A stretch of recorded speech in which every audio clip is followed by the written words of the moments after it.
We definitely did that in the office today. Oh, 34. You have a quorum? One, two. No. I thought when Stu's we here, we met. had a quorum. He's close. He's about 60%. 60% of a quorum, 40% of a quorum. If Rob can join us, he said he was going to, Rob. Jasper is also on. Oh, Jasper is on? Jasper is on. Okay, so I think we are good then for quorum. Jasper is on. I Yeah, can't sorry, I see had that. it pinned.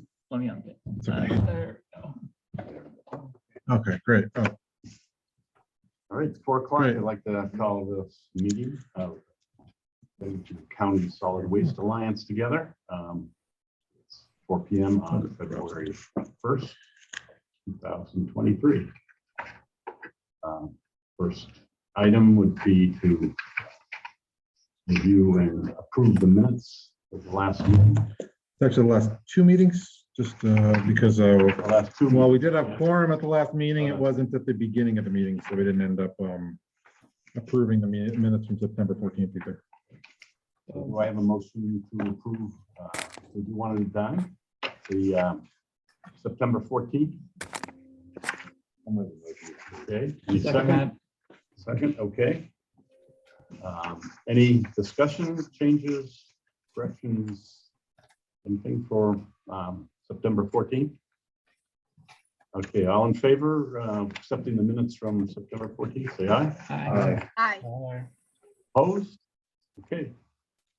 Now, from November 9th, I'll make a motion to approve the minutes of November 9th. okay, second, I'll second. okay. Any changes or additions to that? Minutes? No? Okay. All in favor of accepting the minutes, say aye. Aye. Aye. All right, minutes have been approved. Thank you. Great. Great. Thank you very much, everyone. I appreciate you all being here and us having quorum here because of we have 2 items that we're going to talk about. Actually, the only one that we really need to vote on is the solid waste implementation plan amendment, but we will talk about sort of the budget in general. We're not over budget as of yet, but it would be prudent to talk about that as well, potentially vote related to that as well. But the first thing is the solid waste implementation plan amendment. So as I spoke with all the folks from, or rather, as I started to apply for all of the permitting related to the permanent household hazardous waste facility, they reviewed our solid waste implementation plan, which had a simple line relating to the household hazardous waste facility in it. Here on section 1, solid waste facilities on page 14, and it just said that we would be looking to that we would be looking to put a facility in, looking to develop a permanent facility for residents, businesses, and institutions, and if and when that becomes operational, events will cease to occur. The state said that that was not specific enough language and that I should review SWIPs from other towns and their household hazardous waste facility to explain what our operations would look like at the facility, who we would be serving, etc. So I came up with the language here and the proposed amendments, both relating to section 1, solid waste facilities on page 14, section H1 on page 29, and then the listings of the transfer stations in the appendix A, saying what is available there, what services are offered and exist at various transfer stations as well. So all 3 sections of the solid waste implementation plan related to the Bennington Town transfer station and our activities related to household hazardous waste collection need to be modified in order to get the proper permits to operate a hazardous waste facility on site. the language here, I can go through it if you'd like, but I've done a little bit of a and or and things like that, basically for the hazardous waste section to give us the opportunity to, so residents for using the facility may be charged a flat user fee. You know, the facility will be open seasonally from May through October with a minimum of 18 weeks of operation, using the terms of minimum there. So it meets, you know, the state standards and requirements, May through October also, because that's what the state standards and requirements are. I've done my best through all these, through this language to be specific, but also still give us options to change if we want to have, you know, we want to potentially be open for at least 1 day a week as opposed to, you know, and a minimum of 4 hours per day. All these is to list what the minimum state requirements are within the operations plan, and then allow us also the ability to exceed that if we so decide that it's within, you know, both sort of the budget that we decide on this, and then also if it ends up being something that perhaps when we hire a contractor to do labor for us, they may, you know, not be able to, they may want to work for more than 1 day a week for reasons, or you know, or however we want to potentially operate or change. If we want to say, hey, we're not getting a lot of traction, nobody wants to show up on a Tuesday, you know, let's try to also open it up on Thursdays to see if that happens. If we want to see if we can adjust mid-schedule in the middle of the, you know, in the middle of the season during our period here. I've done my best to couch all of the language in a way that will allow us to do that without having to go back and, you know, alter this again. It's great language. I like it. Thank you. These steps that you made that it were great. And yeah, so but I guess it's a motion to approve this unless anyone else has amendments, right? We have a motion to approve that as second. I will second. Any discussion, any questions, thoughts? All right, all in favor of accepting plan as stated? Aye. Aye. Opposed? All right. Good job, Scott. Okay, great. The other thing too is now the state has said that the minutes are required for us to amend the SWIP. So I will be putting the minutes together and sending that to them right away. But officially to change the SWIP according to the way that our interlocal contract works, you know, it does need to be changed at the select board level as well. The state said it's fine for us to, almost every other SWIP is passed completely with a board of directors capacity to do that. But it is something that I will be then now following up. They said we will still get the permits at this board of directors level, but I will also be following up all select boards and just sending them a memo about this and letting them know that this should be an agenda item for them to also adopt officially to ratify the changes. So what's your timeline on that? My timeline is, like I said, the state said that they can issue the permits without all the Yeah, of select boards course. individually. But you know, my timeline, I was trying to get that done and, you know, send everyone by the March or April select board meetings or whatever your individual select board agendas are to adjust. But hopefully it'd be great to have all this done before the end of, you know, June, you know, when operations, or the beginning of June when operations start. Yeah. In March, we'll all have town meeting that first. Yeah. Yeah. Tuesday. So it'll be the the second meeting in March, but we'll be able to. Yeah. We meet. second meeting in March or whatever we, yeah. Yeah, if you have it, if you have this language to us in the next, say, 2 weeks, a lot of us will have one last meeting in this month, if that's possible. Sure. Yeah, that's true too. Yeah. Yeah, we do. Okay. So I'll try to get this memo to you guys then before the end of the week. And for you then for CRD select board.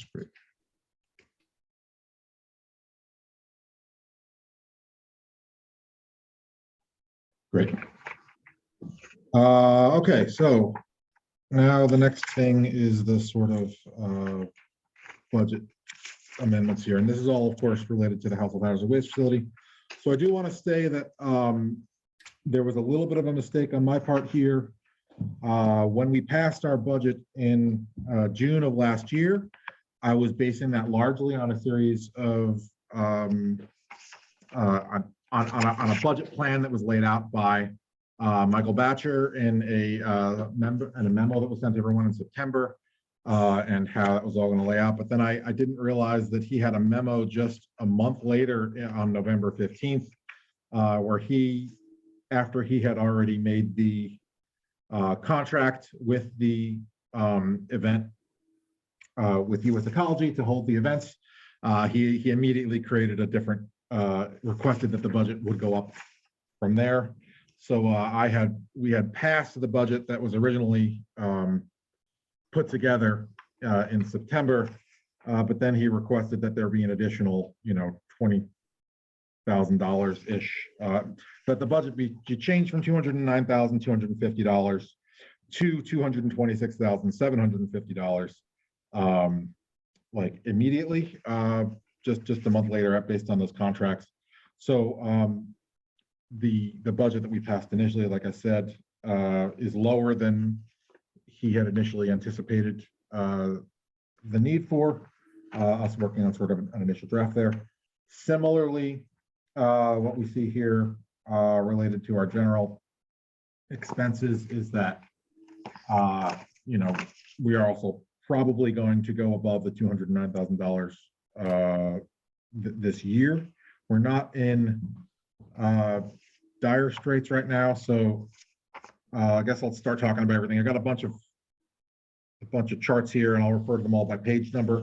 Page numbers are clearly at the bottom. So I guess the first thing to look at is the stuff on page 12. This is just for references. Page 12 is this is last year's budget and our expenses and how we did. So last year we had passed the exact same size of budget. We were, and we spent $256,000 in fiscal year, 2022. The $220,000 after we got reimbursed by some money and sales and things like that. So the expenses were $220,000, but our entire budget that we spent over the year was $256,000. This year, we were operating on like I said, on the budget of $209,250 is what we passed in June. As of right now, quarter one was 108,000. Quarter two is 35,000. So we're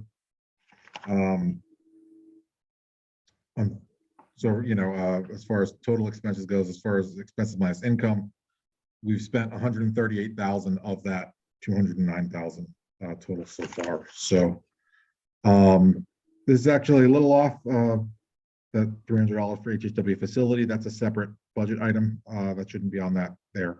I have a separate facilities budget because that's being done completely separately. And I also added that onto the back of page 17, just to say that this is all the matching grants from the towns and that money related to the facility and the money related to the grant. That's all sort of being kept separately as a separate budget of $120,000 total for the development of that budget. This is the general operating budget to implement the solid waste implementation plan that we're looking at on page 13.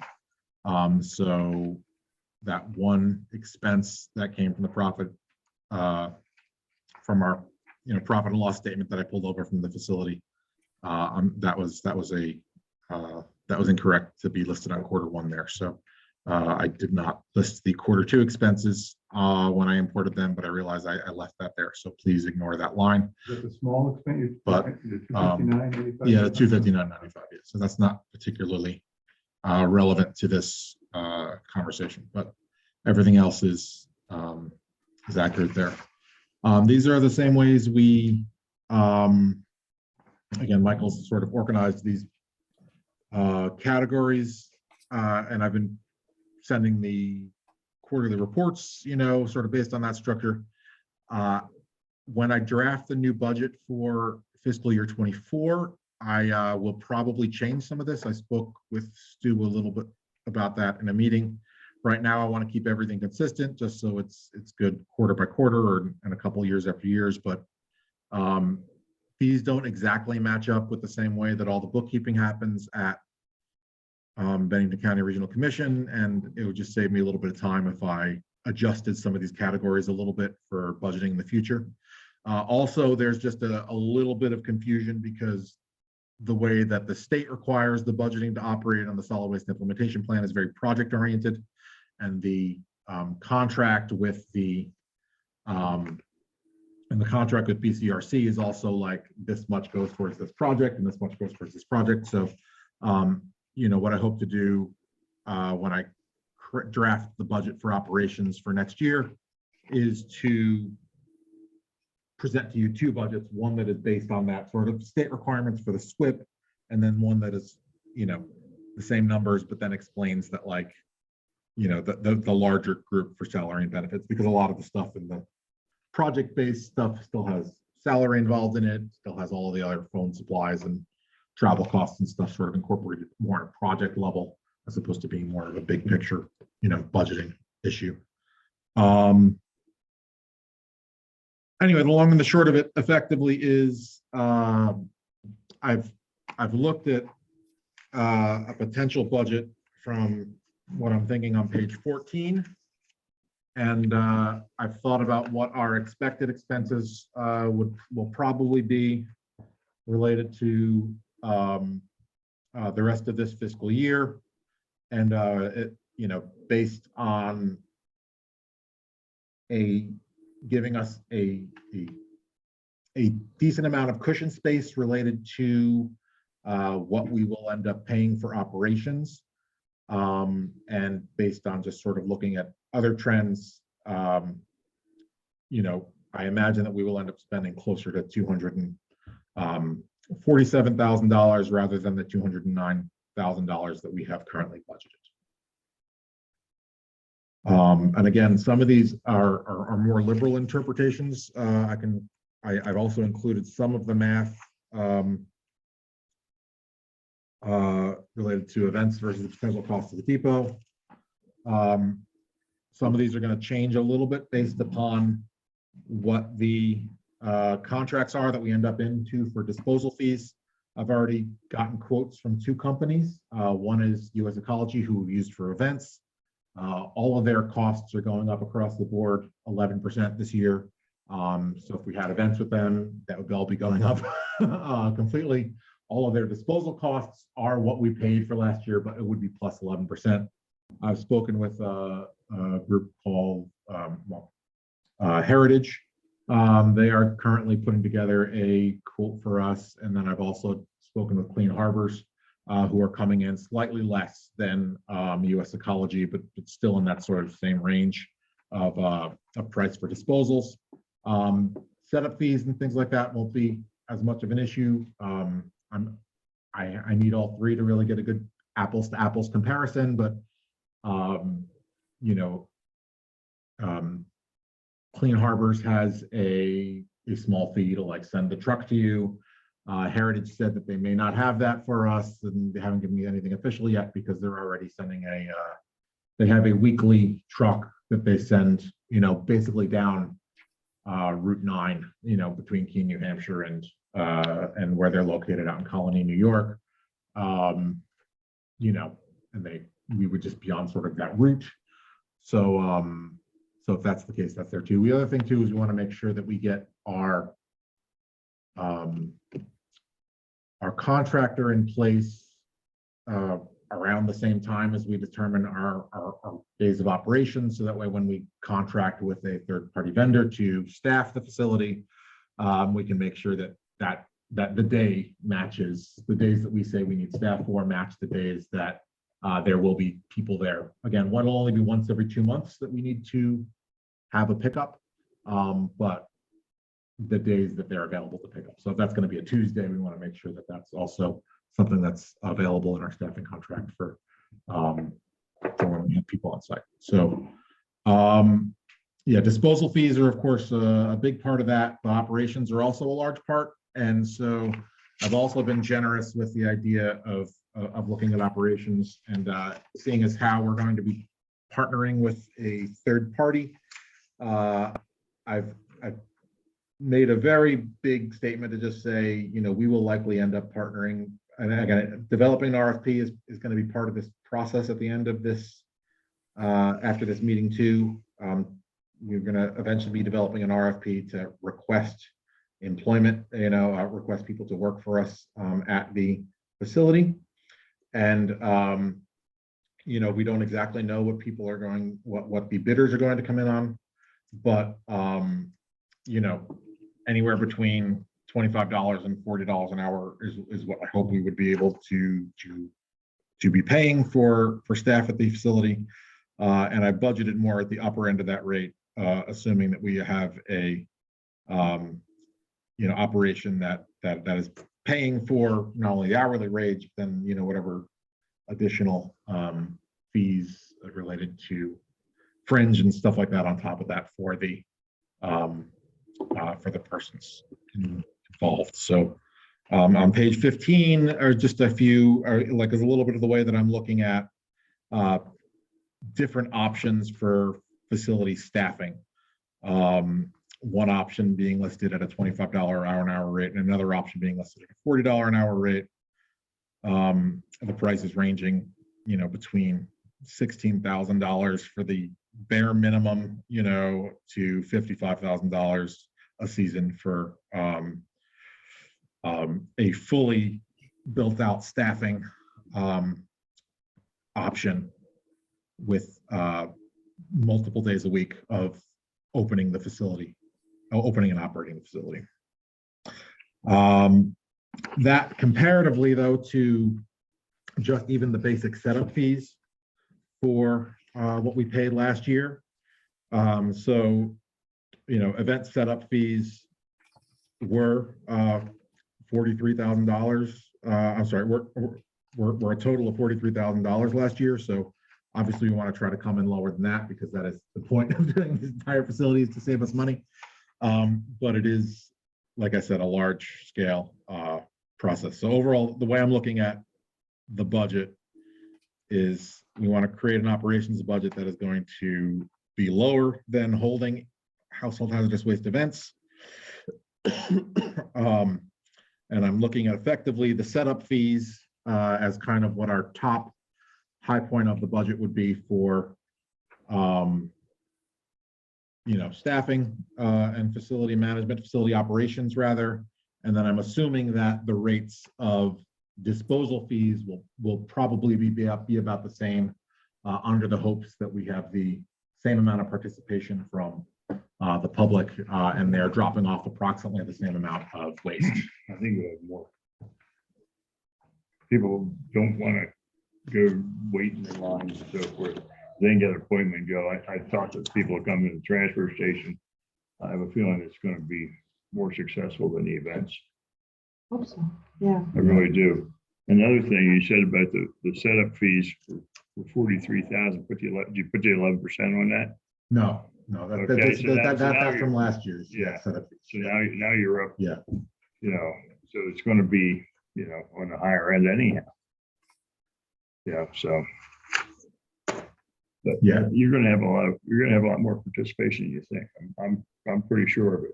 People say, "Oh, thank God we can do this." Oh, you know, just what you need to do is get a couple people together, get a carload, and just take it in.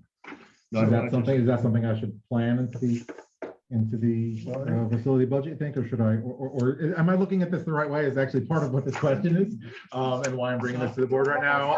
It's things like that I want to make sure that I'm accurately, you know, trying to figure out here.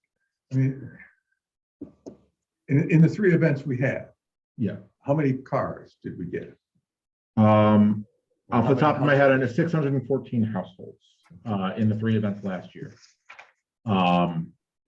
The year previous to that was 666. The year previous to that was in the 500s, in the 530s. So, you know, so there's a bit of a, yeah. You should be looking at what is it we're going to charge per household when they bring stuff. That's another fact that I haven't also considered is and also couch language as to whether or not we will be charging a fee. but that's also something we can do and, you know, charge a $20 fee, a $7 fee, you know. Well, yeah, I mean, you can do the math, you know, you get 600 vehicles and you charge each one of them $5, you're gonna generate $30,000. Right. I looked at Sounds right, Dixie.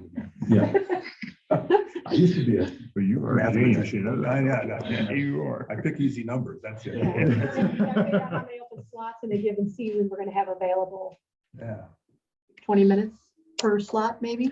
Yeah, I mean, I can also, I That's can do that part- math pretty easily as far as just saying how many, yeah, exactly. How many you can get through? How many people, since we're doing an appointment-based schedule, what the maximum amount of people we can serve during the, Shouldn't take. more during than the 15 season. minutes. yeah, it's probably, it's a 20-minute window generally is what I think everyone else has done, or I think, you know, Wyndham does a 30-minute window because they say they let, you know, for each appointment, but, you know, yeah, probably imagining about a 20-minute window for. I think that's what Rutland said too, because they have to allow Yeah. enough for logging of materials as they come in to make sure everything is copacetic with. Yeah, there's an after process to everything. You get people in, you move the stuff, you put it on a big table, you say, is that everything? You good? Thank you. You know, they leave and then everything needs to be bulked or sorted. So the process is then, there's a couple of minutes of looking at the stuff that they dropped off and saying, okay, well, this is this. I need to look up what this item is on the iPad, which you know we'll have to have out there. And potentially we're gonna have to pay for internet connectivity out there in some way because they don't actually have that currently at the area. And the cell phone reception is very bad. There's also the possibility of getting some kind of a hotspot device or something like that. But those are also things I'm looking at. But you know, and then figuring out how to dispose of it. Does this go into? Can this be bulked with these other items? You follow all the EPA guidelines according to that, those rules. Well, fiber is gonna be there. Fidium's gonna be up there already? Oh, yeah. Okay. Almost all of Bennington is already. It's already connected, yeah. Yeah, so I mean, again, it shouldn't be that difficult to get a connection, but that is also an additional expense So for something maybe- that's only gonna be used one day a week. So maybe let's certainly add like $1,500 to the budget for this internet service for a year. That's the baseline I'm using for these, like a base minimum internet service. Cool. We know we're gonna need it, and we're certainly gonna be needing to pay for a separate connection, so. Okay. I showed you that little hotspot. We pay I think it's $50 a month. Yeah. For that, so that's not big. You know, Well, if they're using it all day, they'll probably end up running over a limit on something like that. Like, I don't know, I just ran this to my town garage and it cost me like $2,000, but I think we can probably go with the bare minimum speed package for something like this. They're using it for logging. And we're only used open one day Yeah. a week. Yeah, we're only open one day a So, week. yeah. Yeah, A bare minimum package is gonna cost you like $1,000 a I year. think we can Like- convince Casella to run video into their building. yeah, work off it, yeah. just- Plug into their Wi-Fi instead of them logging into ours. Exactly, you know. Yeah. Right. Or we could charge their individual staff members who want to log into our Wi-Fi. There you go. Or even if they just had a phone. You know, if we had even, I don't know if these Yeah. ones you get like Walmart, they got Wi-Fi. That's Yeah.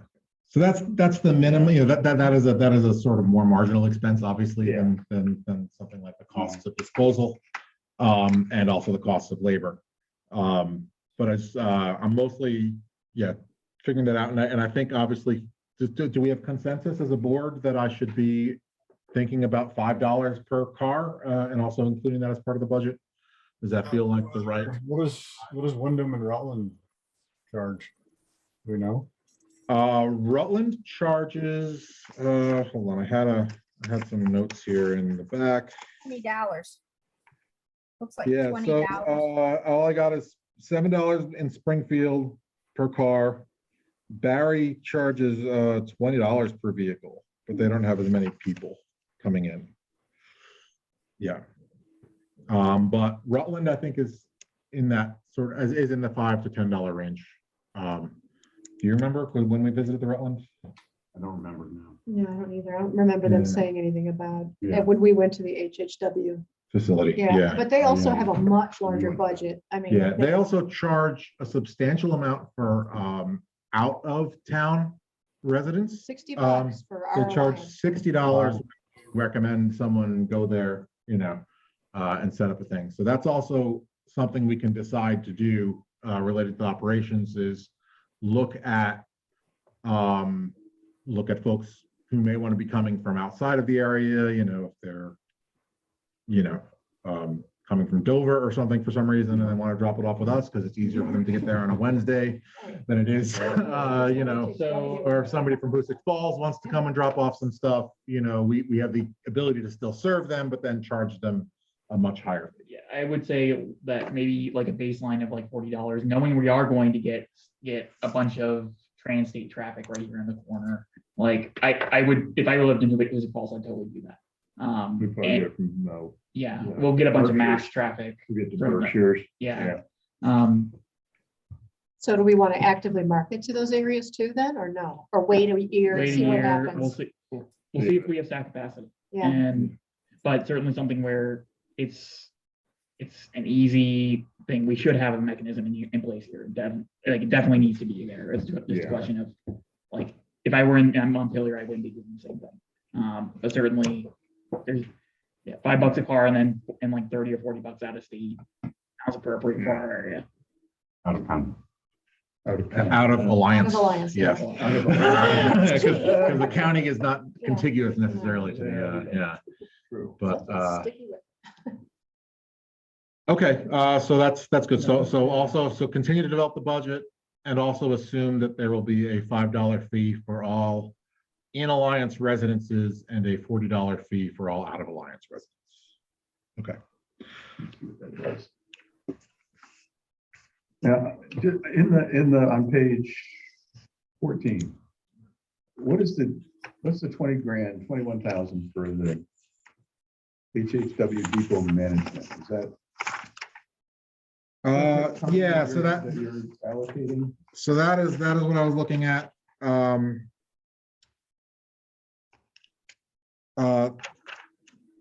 So that is effectively me saying that a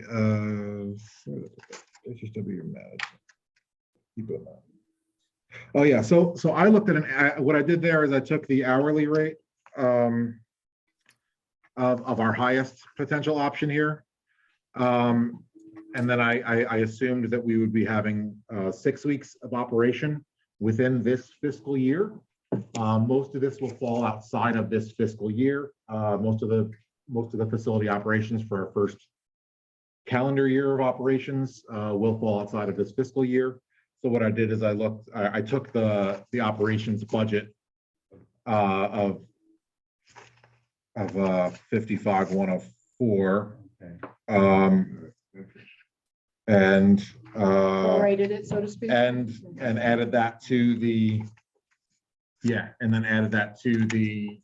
disposal costs that we would expect from that same period, and then I prorated it again.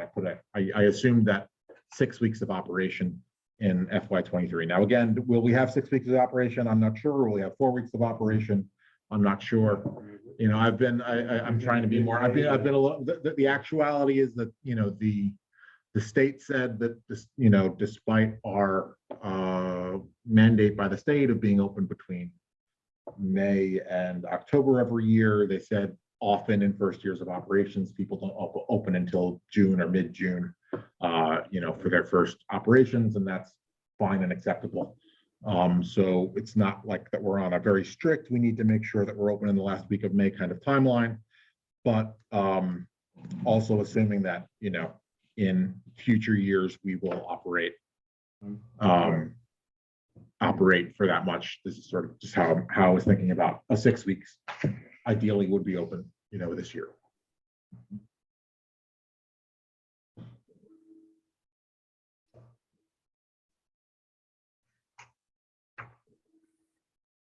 Yeah.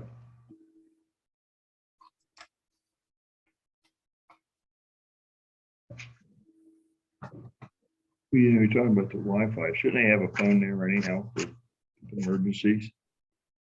I think just- they have a landline to the main scale house, but I don't believe.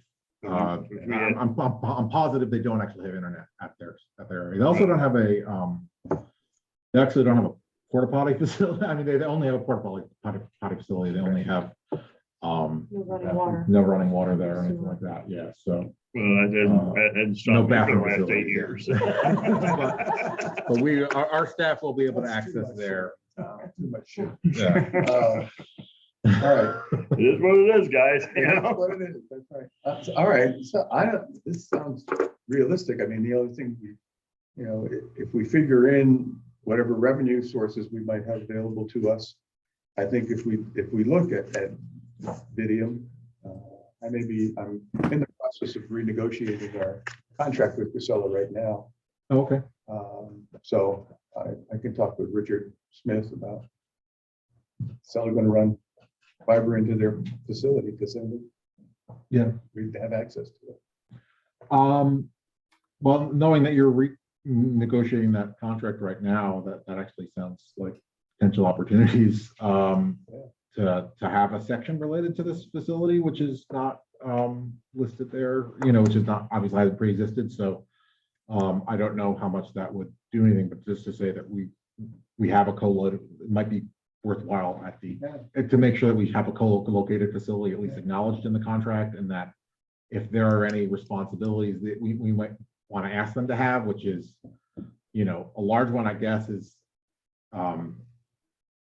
people will just drop off stuff there, probably in front of the fence that we end up putting up in front of our space to isolate it from their facility. And just, I don't know if there's some way that we want to specifically handle that or request that Casella deal with. Well, right now, deal with that. They take Yeah. stuff that comes in and they set it aside Yeah. at the present time, and then when they get it to us, when we do an event, Okay.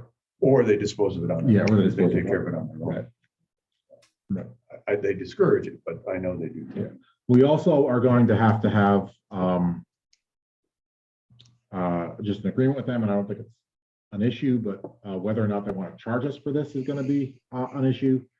And that is, when we are bulking materials, so someone brings in a big, 2.5 gallon, metal canister full of silver polish. We are going to be then pouring that into a 55 gallon drum, and then we need to dispose of all the packaging that the hazardous waste that we are bulking Containers. has, and that is also part of it too, and that generally goes right into landfill after that. At least that's the way the other facilities are. So I guess the question is, will Casella then be charging us, for that additional waste that we end up creating at the end of the, disposing in their roll-off containers at the end of every single shift. Well, they're all emptied and dried. They can recycle. Some things, yeah, we could probably recycle, and other things Yeah, we can. like we do a lot of oil. People come in bringing in oil, they drain them all out. And we just recycle. If you can get me just a quick email about what we might be dealing with, I can raise that issue with them and try to get them to take that gratis. Okay, great.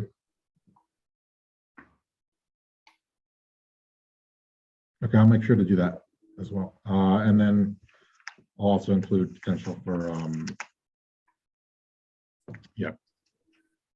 phone and internet.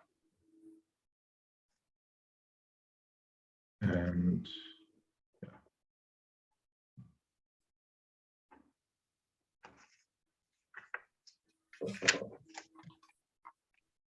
okay, are there other questions right now? I mean, I don't. I'm happy to come and put together a different, a more formal sort of budget if we want to adopt something at the next board meeting that's more specifically whatever, an adjustment of the existing budget, or I guess we can just operate knowing that, this is a high-end projection and we're still likely to come in a little lower than this. But the odds of us going above, what we are budgeted for are particularly high, and especially because I budgeted it based on based on a draft of the budget that was put together even prior to our contract for this year's hazardous waste costs. $50 an hour retirement. Again, that's $40 an hour. I'm assuming I'm gonna be paying a contractor for, and then whatever they actually pay their hourly wage for their employees is gonna be there too. I also, does anyone know if there are specific rules related to us hiring subcontractors? So when I worked at Business Improvement District in the city of New York, the city had specific guidelines related to subcontractors and the rate of pay that they had to be paid. And I don't know if there's anything related to that, any of the municipalities or any of the state rules that I have to be have to be concerned about, or Prevailing wage. there's no, okay. There might be endorsed it. What do you think, Rob?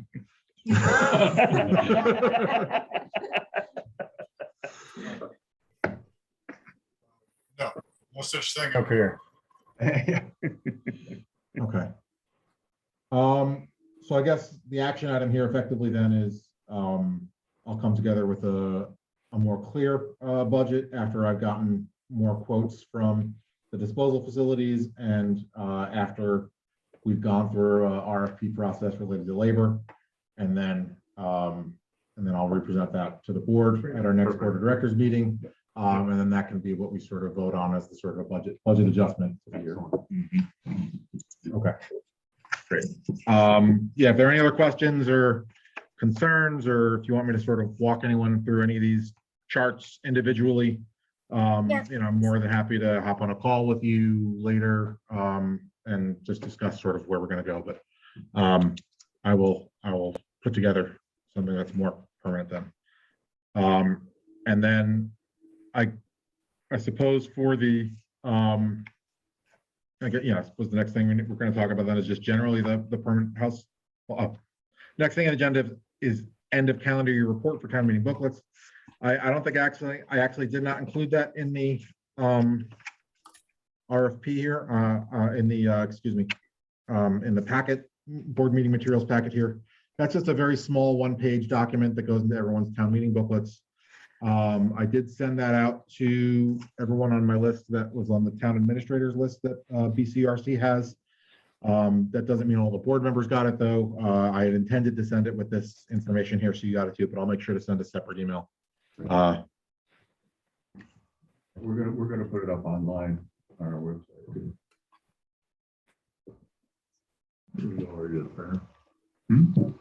We've received it, so I haven't seen it for my staff. The important people see that. Yeah.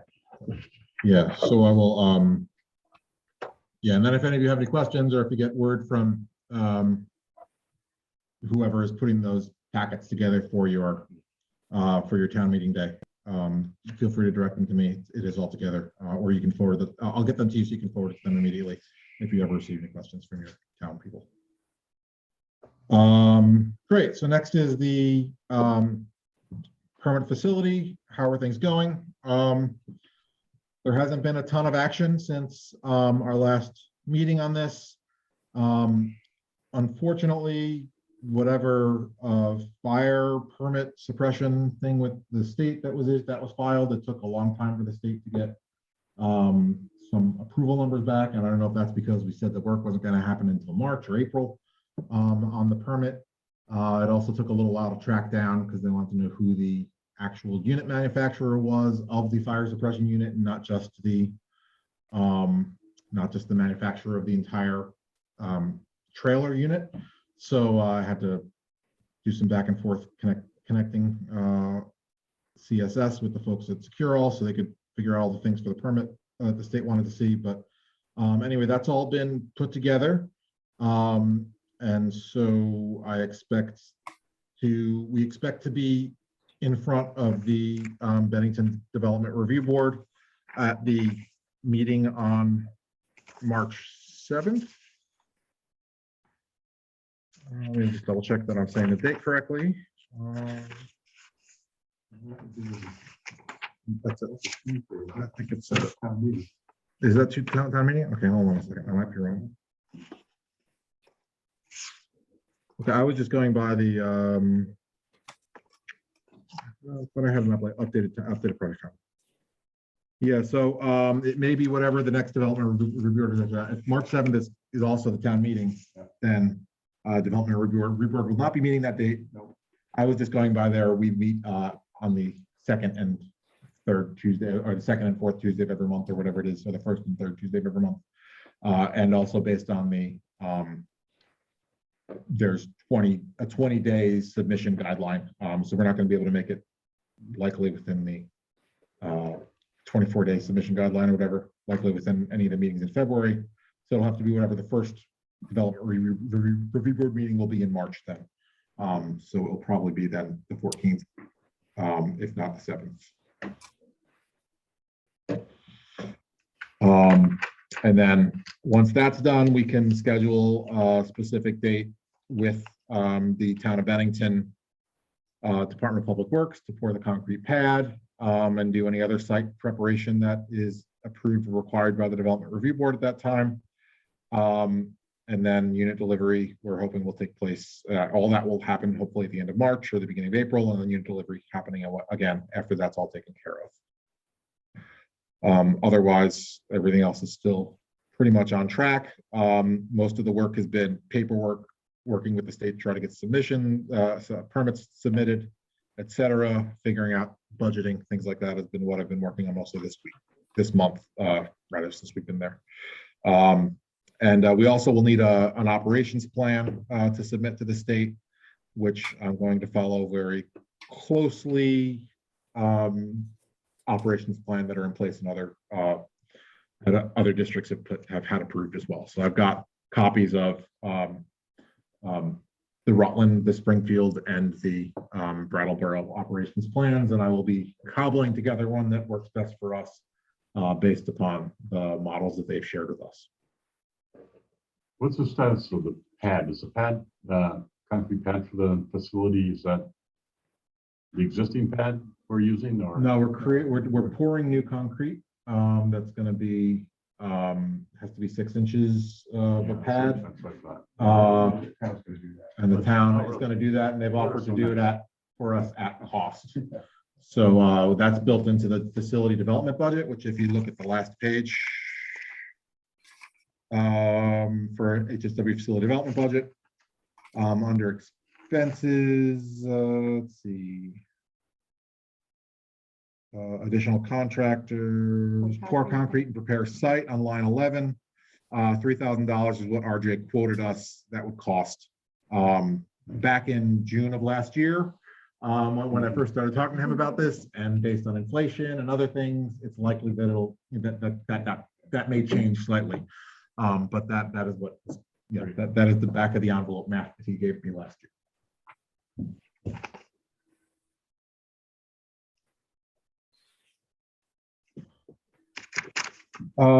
So that's the report then effectively for the permanent household waste facility. Like I said, the timeline is basically still the same. I had hoped that we would be on the development review board agenda by now, but you know, we gave ourselves plenty of time, and there's still a large enough window between when things need to be actually done physically and when it is. But all the submissions and materials have been put together by MSK.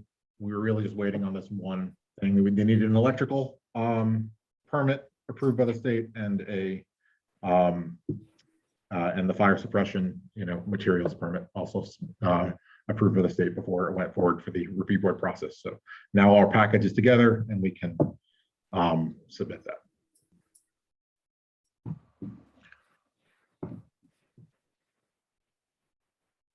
Okay. Are there any other questions? No? Yes, I have a question. Yes, Nancy. On page 16 of the packet that you sent us, the next to the last paragraph says about pay rates. Oh. However, as they operate as a alliance rather than an alliance.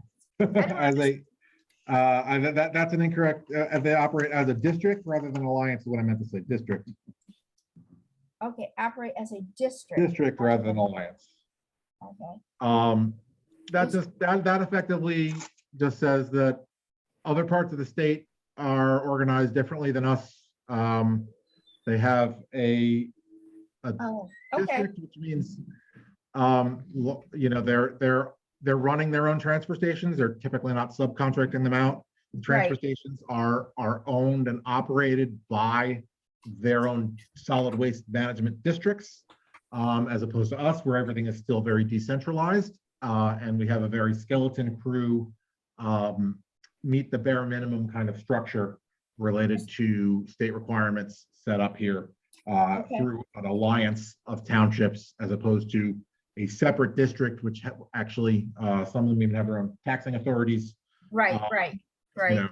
know. So, yeah, so it's just a separate way of organizing their legal structure, which means they often already have employees. So Windham County, which has the exact same population as Bennington County, or approximately the same population as Bennington County, their solid waste management district, you know, employs, I think, 8 individuals, you know, 8 full-time, or maybe some are part-time, but they have 8 members of their staff, you know, whereas technically Paul and I are both part-time, you know, Right.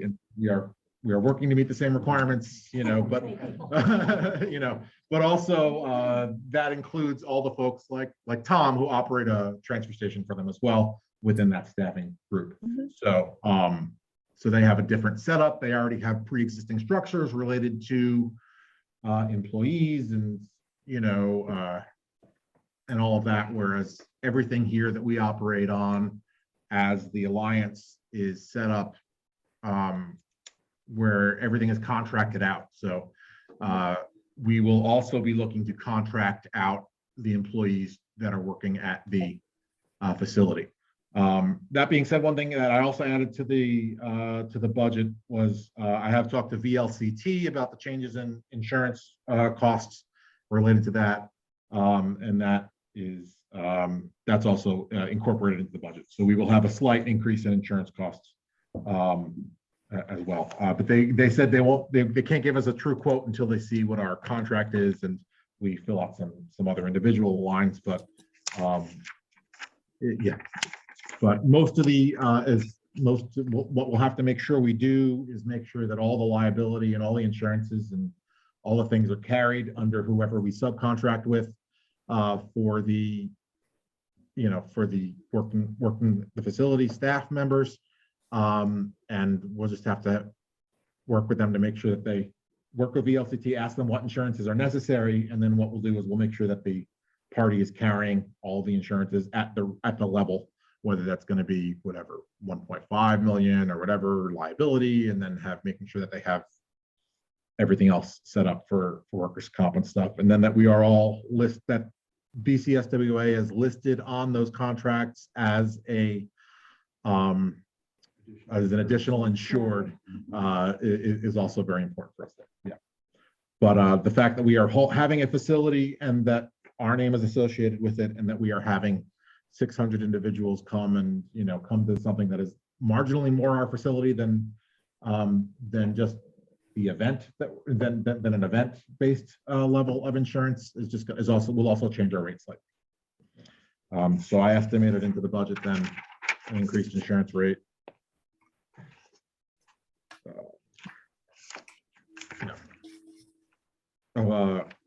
Yeah, an additional $1,500, I think, is what I threw for insurance. So yeah, so it's not terribly long as we also make sure that all of our all the major insurances are being carried by whoever our subcontractor is.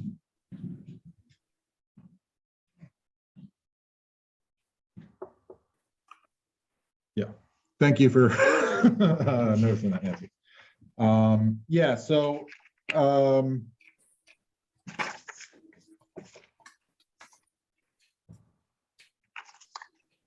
Outreach, aren't we? all right, yeah, now we're on to item 6, outreach and events update. Great. So this past December winds down my fiscal year, so to speak, of my reporting to the state with all the outreach that we do that we're required through the SWIP. So I reported that we provided outreach to 41 businesses throughout 2022, 3 schools, and 10 events.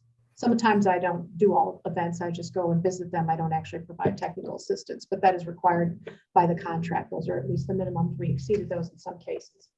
So all the reports were prepared to be submitted to the state when that reporting time comes closer to July this year.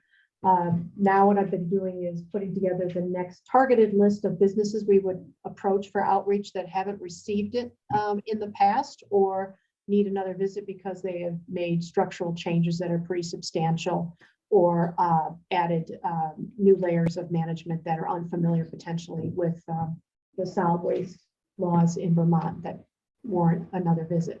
I presented the list to Scott to review, to add, change, subtract. If you have organizations you know of that would benefit from getting a visit from us and some helpful technical assistance, let us know. Otherwise, I will just start out in the coming weeks.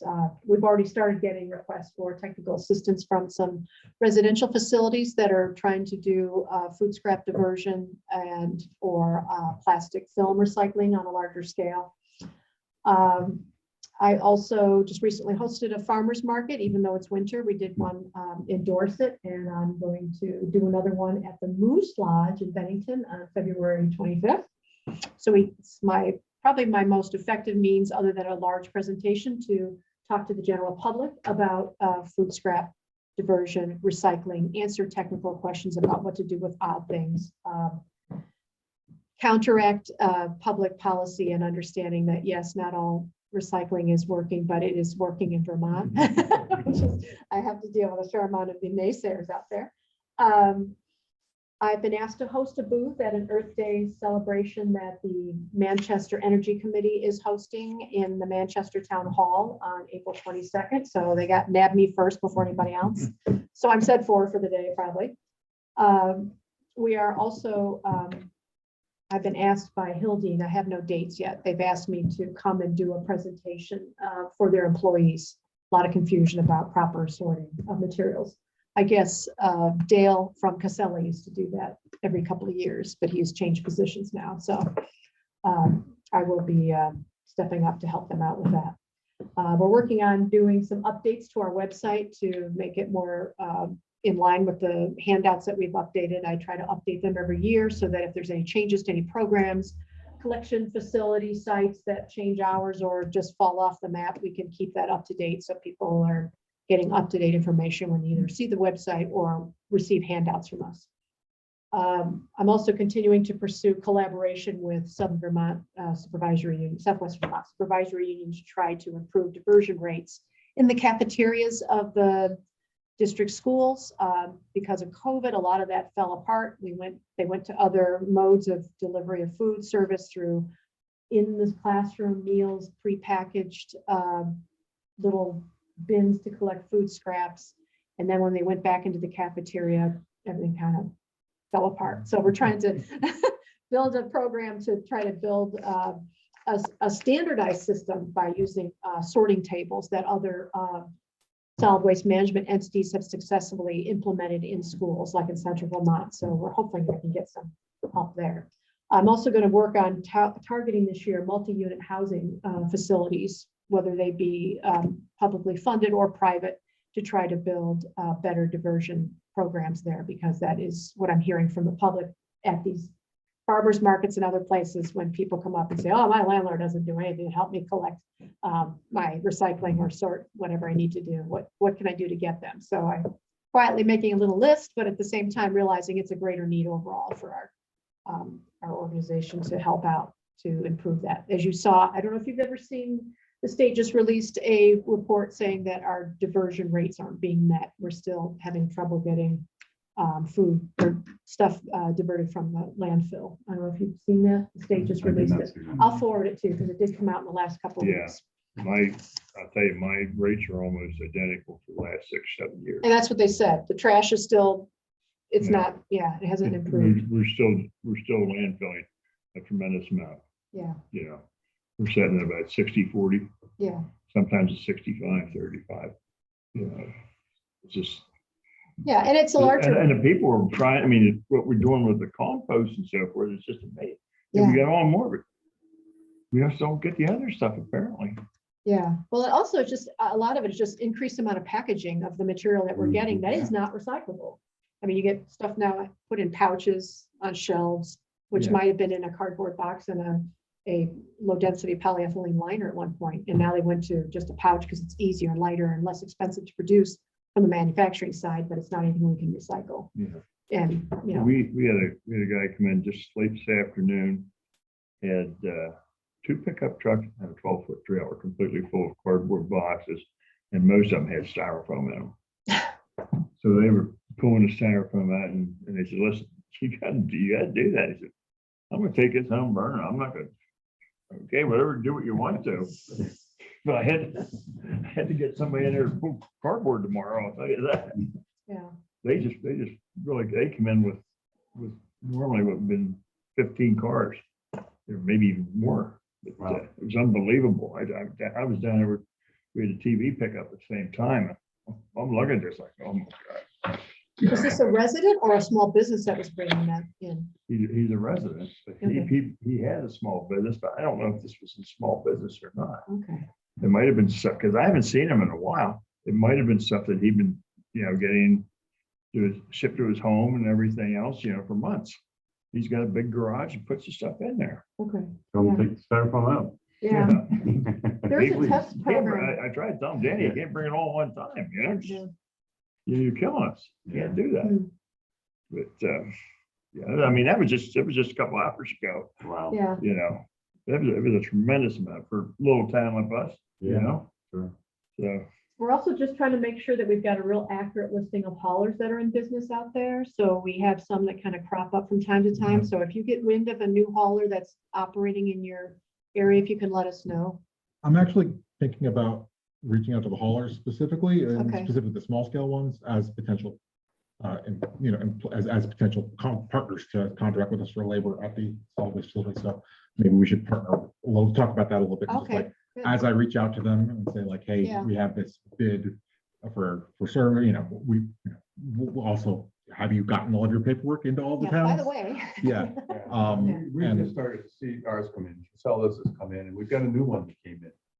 So, Is this Harrington? Oh, American. Yeah, Gary Harrington out of East Yeah, Boston. I just seen him Yeah. posting on Facebook everywhere to Yeah. try to Yeah. get. He got a residential big business. load of trash cans and he's taking this very seriously. Yes. And actually, I probably need to talk to him about zoning permits, but, Yeah. but we'll deal with that later. His permit that I saw when he registered, because only Manchester sent me a copy of theirs. I don't think I'm supposed to get a copy of your permits, though, am I? Yeah. You are. I am, okay, yeah. I'll make sure to request it. That Okay. way we know he's permitted to do anytime he yeah. wants to advertise it for anybody.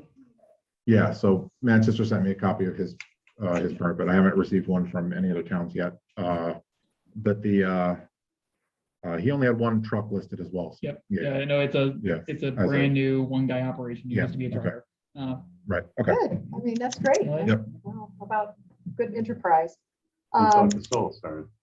And TAM, yeah. Yeah. We're also just getting ready to start registering for all the farmers markets for this 23 season.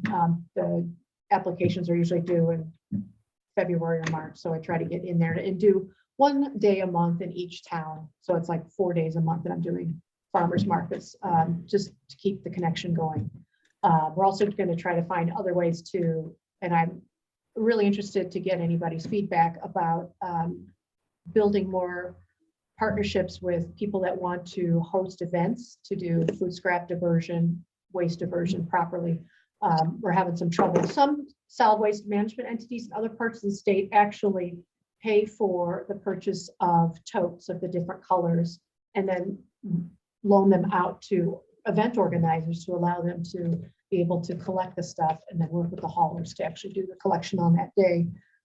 Because we've got some that just, some haulers, smaller haulers, I'm not talking about Casella, the smaller ones that will offer food scrap recycling and trash, but nothing's color coded. And if they don't put any signage on it that is actively telling people what to do, it gets rough. And then I look like the bad guy when I'm coming in and, somebody's got a little can in there, it's overflowing on the day of the event, it's all over the ground. And I'm saying, this isn't diverting, this is, we got to do more, so I'm trying to find ways to build partnerships with either people that want to volunteer to help the public understand what goes in what bin. I've got a retiree that's willing to help train people, event organizers, on how to train the volunteers and to do that. So we're going to put together hopefully a webinar to get event organizers involved that do annual events every year to try to get them online, to think well in advance of the event coming along, so it doesn't end up being just a panic at the 11th hour. Well, I don't have volunteers and how am I supposed to do this and that kind of thing. So we got to give them months of a rollout plan. That's the idea. So any suggestions are greatly appreciated. Or extra money to buy totes or anything else. So that's it.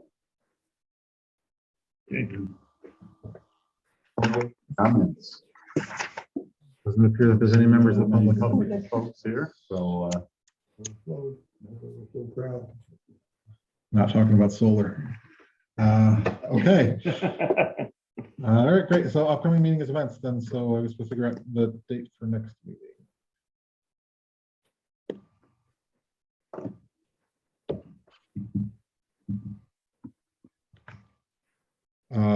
Assuming we're going to continue Wednesdays at 4. Do we want to have do we want to meet more than twice before the end of the fiscal year? Just because we have some stuff going on with the facility, or do we want to just plan on a regular schedule of once a quarter? Well, if we, I what does that also- put us in June for a meeting? Yeah, normally May. no, this is technically our winter meeting. Because our summer meeting was September 1st or whatever. Our fall meeting was September 9th. Our fall meeting was November. This is our winter meeting, yeah. So I guess it would be our spring, yeah, whatever. There's only one meeting necessarily left, and I guess the rest of the fiscal year. This is our third out of 4 meetings. So we wouldn't have to, probably more like April would be standard. May, I guess, would be standard. So we could pass the budget before June. Yeah. In case of any issues. So May would be the regular time period for us to schedule the next board meeting. But if we want to potentially meet more to get an additional update for this facility and how things are going, we can potentially do that earlier, or we can just I can just keep you informed via emails and memos and stuff too. If you hit any so- roadblocks or something, we Yeah. need to know about it, Yeah. Anything like that, we really should be appraised of it. So maybe we schedule the standard meeting May 3rd, first Wednesday in the month, like we typically are, and then have that first Wednesday in April available in case we need to add a meeting, but if there's something that is worth updating. That gets us out of the first meeting, the first month of March, which ends up being town meeting cloud. So probably, yeah, I would think that May and then April as a contingency. If we know by the end of like the middle of March, if we're gonna need to meet in April. Or in June. Or in June, we need to. Right. What do you think about it? April what? Like the first Wednesday in April, whatever that is, that's April, that's April 5th. So April 5th, then May 3rd. May 3rd for sure, right? Yeah, Okay, great.